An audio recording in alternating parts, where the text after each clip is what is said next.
ಹೇಳ್ಕೊಡ್ತೀನಿ.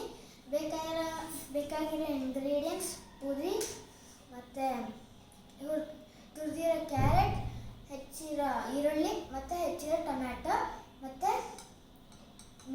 Varieties of mixer ಮತ್ತು ಇದು ಪಾನಿ ಮಾಡೋದನ್ನ ಹೇಳ್ಕೊಡ್ತೀನಿ.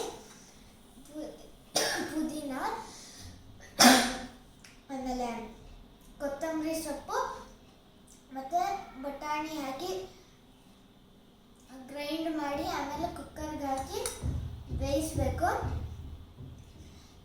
ಆಮೇಲೆ ನಿಮ್ಮದು ಪಾನಿ ರೆಡಿ. ಇವಾಗ ನಾನು ನಿಮಗೆ ಮಸಾಲ ಪೂರಿ ಹೆಂಗೆ ಮಾಡ್ತಾ ಹೇಳ್ಕೊಡ್ತೀನಿ.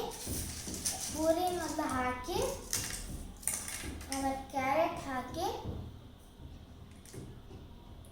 ಮತ್ತು ಈರುಳ್ಳಿನ ಹಾಕಿ ಟೊಮ್ಯಾಟೋನ ಹಾಕಿ ಮತ್ತು ಪಾನಿನ ಹಾಕಿ ಮತ್ತು ಇದನ್ನು ಹಾಕಿ ಮತ್ತು ಇದನ್ನು ಹಾಕಿ ಅಷ್ಟೇ. ನಿಮ್ಮದು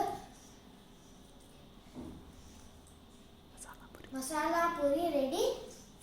ನೀವು ಮಾಡಿ ಟೇಸ್ಟ್ ಮಾಡಿ ಹೇಳಿ. Thank you.